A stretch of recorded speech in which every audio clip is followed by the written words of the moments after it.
Hi, this is Gerald Celente. It's Tuesday, September 1st, 2020, and your new Trends Journal, that's not out today. Now we're taking a week off. We need a break. But we're keeping you on top of the news and ahead of the trends with Trends in the News. So we're going to keep you up to date what's going on so that you stay ahead of the trends and you can prepare, prevail, and prosper by subscribing to the Trends Journal, because there is no other magazine like it in the world. So tell your friends that if you don't subscribe, subscribe now. S&P 500 and NASDAQ closed at record highs to start September. Dow jumps more than 200 points. You know what all this is? Bullshit. You got it. All it is cheap money being dumped into the market, record low interest rates, the Fed's coming out saying they're going to dump more cheap dough into there, so you know what the story is. And it's going to keep the markets going up for some time, and my forecast is watch out for October. The major averages also got a boost Tuesday from better than expected manufacturing data out of the Institute of Management. The final read on the firm's August manufacturing PMI came at 56, a 19-month high. Again, cheap money, record low interest rates, monetary methadone being drugged into the marketplaces around the world. Job growth expected to slow sharply over the next decade, says the Labor Department. Hey, then why are the markets hitting new highs? Because here's the deal. 88.7% of all the stocks are owned by the 10%, and the 1% owns 51.7% of all the stocks.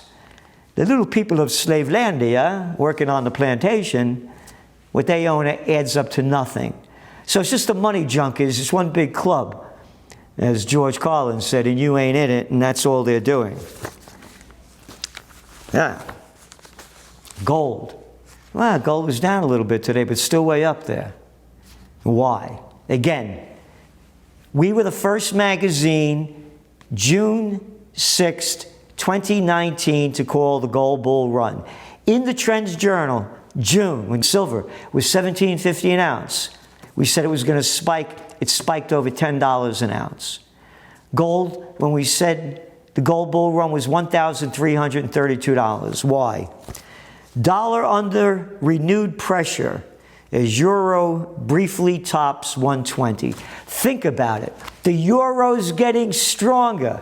Oh, it's a great time over there in Italy. Hey, how about a trip to Spain? Hey, what about France? Oh, yeah, but the German economy is going up. Yeah, it's going up. You know what? They were almost in a recession in 2019. Yes, it's going up, but why would the euro go up when they're dumping in all of this cheap dough? The reason is it's all bullshit. You got it. Gold, silver, still see them going up because U.S. economy needs $1 trillion in fresh coronavirus stimulus, says world's biggest hedge fund. That's Bridgewater Associates. They said they need between $1.3 trillion and $1.7 trillion to sustain the recovery. This is sustaining nothing. All it is, and they're doing this in country after country, dumping money into the people that aren't working to artificially keep propping up the economies. What's going to bring it back? What's going to bring it back? The vaccination. Yeah, and you know what that is. Bullshit. Fed loses some bite after shift. This is they're saying, we don't care about inflation. We'll let it go anywhere. We got to watch unemployment. We're doing this for the people. And that's a lot of bullshit. They're doing it for the banksters. That's who they did it for under Bush, under Obama, and underground. That's all it is. Hey, remember Jesus Christ, the Prince of Peace, driving the money changers out of the temple, right? Nothing's changed. Whew. Cat was dead 3 days later. You better watch out. Don't go after the banksters. Here we go. The Fed is operating at the margins. That needs to be recognized. Why, who would say something like that? If it's not recognized, there's a risk people are overinvested in what the Fed can do. You know who said that? That guy, Dud Lee. Dud Lee. Yeah, a real dud. He was the head of the New York Federal Reserve Bank. This guy's saying, one after another, they're overstretched. Oh, you need another? I say another 7.17 trillion. Oh, I say 1.3 trillion. Well, I say 1.85 trillion. They're making this crap up because they're crapsters. And here's the important thing about today's trends in the news. China's economy bouncing back. Gains on the U.S. Across China, restaurants and gyms are busy. Subway cars and airports, departure lounges are packed. Children are preparing to return to classrooms with few restrictions. In some schools, children are being asked to bring masks, but they don't have to wear them. Goes on and on. Their currency, yuan, rises as fears of tariffs recede. The clear outperformance by the Chinese economy versus the developed economies is favoring the yuan, said Mansoor Muhyiddin, chief economist at the Bank of Singapore. One fact after another. One piece of data after another. China's doing better than most other countries. How China is preparing its economy for a future where the U.S. isn't the center of global demand. In a world rocked by the coronavirus pandemic, the tensions with the U.S. and Chinese government is stepping up, focus on the domestic market with the pronouncement, you ready for this, of dual circulation policy. Increased public discussion in the last few weeks has helped crystallize some of the implications for global trade. In other words, they're not depending so much on global trade, they're becoming a self-sustaining economy. This dual circulation, keeping the money in the Chinese economy. China has a twist on reshoring. Foreign brands need to retool as countries' consumers spend at home. People in China have started to travel again, though almost all within the country. On and on, tells you how much travel is going up, how much the stocks, the hospitality sector is going up. The people are spending their money there as the United States goes down. A private survey shows China's manufacturing sector expanded in August at the fastest pace in nearly a decade. All right. What's this about? The virus. Where did it break out? The Yunnan province. Who ever heard of a Yunnan province? Not a me, not a you. Yeah, nobody heard of it. Nobody heard of it until, you ready? Happy Lunar Chinese New Year. Happy New Year. The virus is here. The virus is here. Hey, remember all that coverage? Check out the cover of your Trends Journal, January 28th, right after it broke out. Coronavirus, 106 dead in China. Yeah.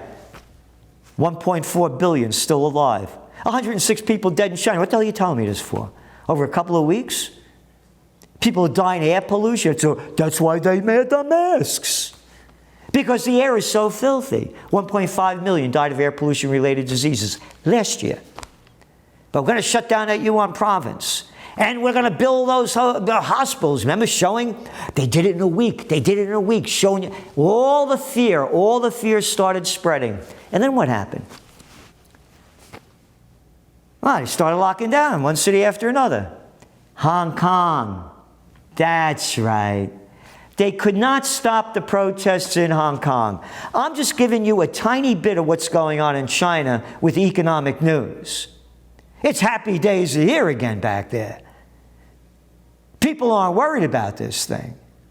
And the death rate's under 6,000. Yeah, but they're lying. Okay, they're lying. Let's make it 600,000, all right? At 1.4 billion. It ain't locked down, but they locked down Hong Kong. And then they passed that security law. And now what are they doing? Hong Kong authorities arrest opposition legislators in further crackdown. It's over. Look at your Trends Journal. We have been covering Hong Kong since last June when the riots broke out. Here, just check the stories out. One after another, after another, after another, after another, after another, after another. We know what was going on. Oh, by the way, I was also on Hong Kong TV. Oh, no, we're not going to stop. You know, I'm talking to different people. They stopped. It's over. It's over. It's out of the news. Oh, we're going to put sanctions on them. They could care less. Here's the deal. The business of America has been war. And that's why I launched Occupy Peace. You don't hear anybody talking about cutting the defense budget. Hey, how about that Afghan war? Huh? Longest-sworn American history. What's a war? What's an Afghan war? How about that Iraq war? Oh, Trump's going to bring home the troops. Not China. The business of China is business. And China's taken over the world. Get this in your head, everybody. You look at the chart before Slick Willie, Slime Slick Willie Clinton, and then Bush brought China into the World Trade Organization. The GDP was like this. 2001, bop. 2000, they had about 5% of their population was middle class. Today, over 35%. If things don't change in countries where they don't do what China's doing now, their economies are going to go down big time because the Chinese aren't going to need anybody. What does America have? About 2/3 of our GDP consumer-based? Yeah, try about 75, 80% of theirs. And they're making their own stuff. We're buying it from them. That's the future. This is very important, and that's why I wanted to focus on this. And again, subscribe to the Trends Journal. Tell your friends. We're keeping the truth alive. There's no magazine like it in the world, and we need your help to do it. The more we have, the more we can do. And moving on. As virus clobbers tourism, millions lose a lifeline. This is about Cancun in Mexico, and going on and on. Keep going on and on. Go to every little village. Go to the Caribbean. Who's going to be traveling? Oh, yeah, but those stocks are going up. Yeah, you know why? Because... Bullshit. That's right. Tourist numbers to Spain slump by 3/4 in July. Oh, yeah, but that euro's getting stronger. Do you realize the people this is hitting? Airport shopping drops amid travel slump. What airport shopping? Hardly anything going on. Airport share that dependence globally, talking about retail. Retail sales brought in $78 billion for the world's airports in 2018. That's the last that they wrote about, that when they did that data. And traffic at its once teeming terminals, talking about Heathrow, is down to a trickle, and this is global. Brazil's economy contracted by a record 9.7%.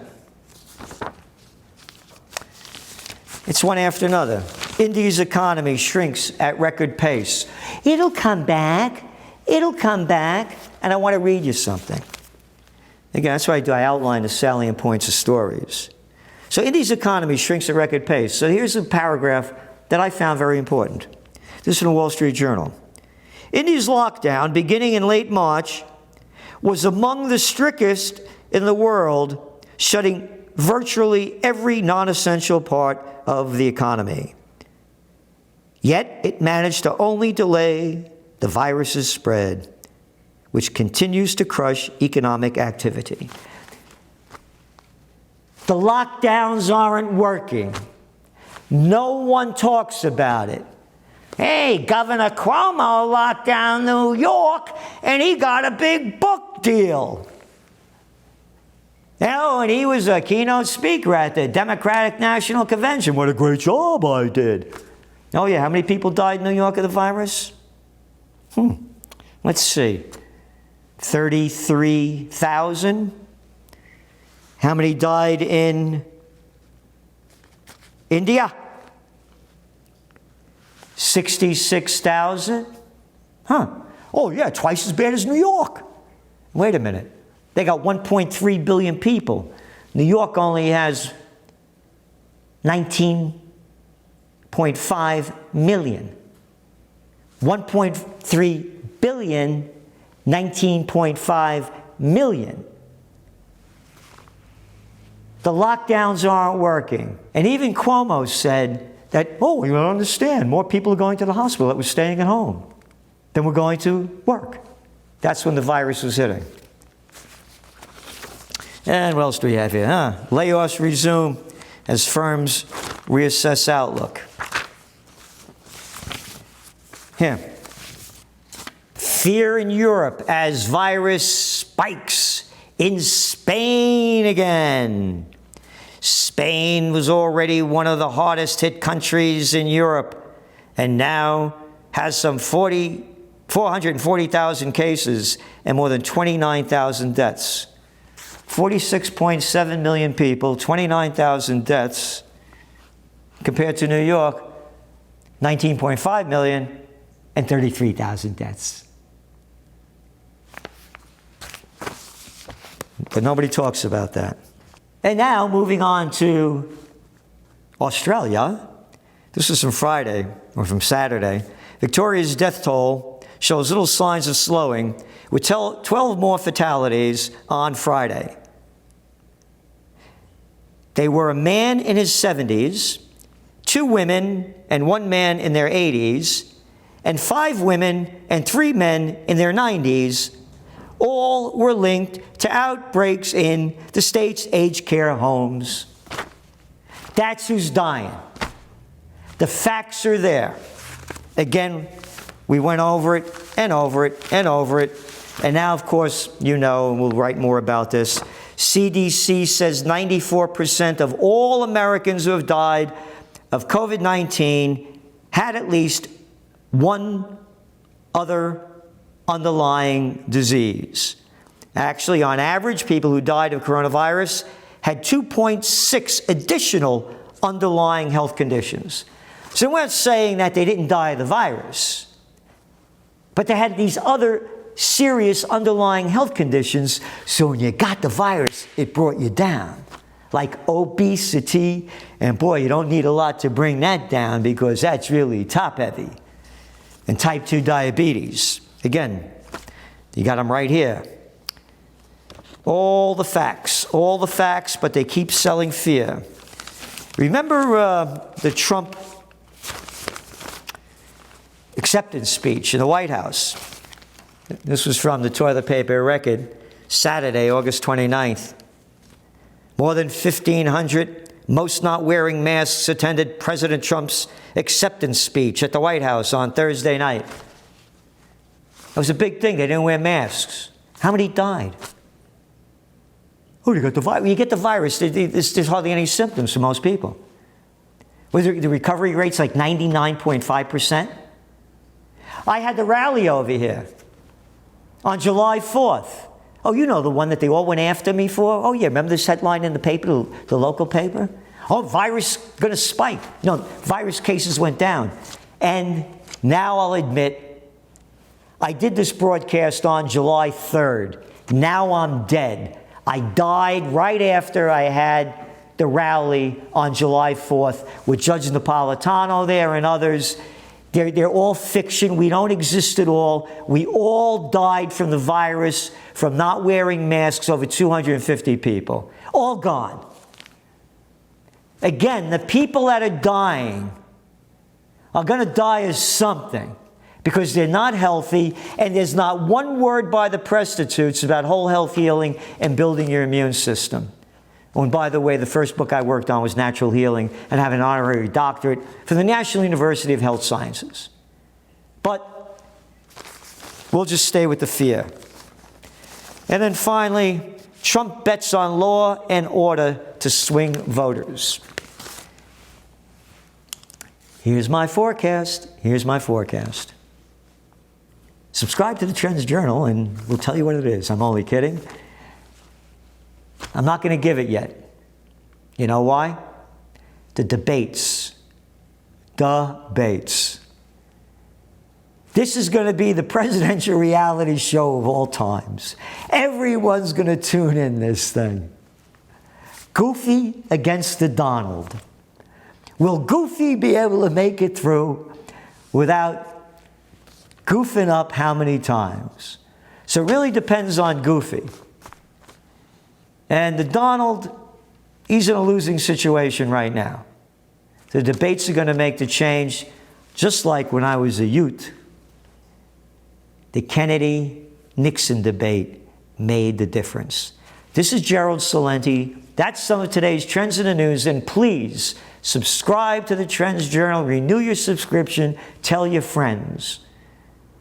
My mission as a warrior for the Prince of Peace is to unite for peace and restore freedom.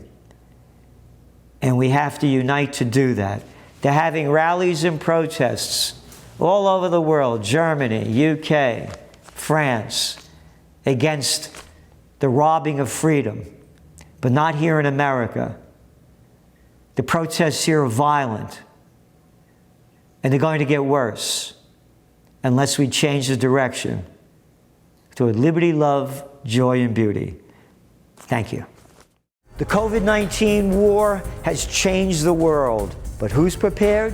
What's next? It's in your Trends Journal. Trends Journal subscribers are prepared. Subscribe to the Trends Journal. Read history before it happens. From the world leader in trend forecasting.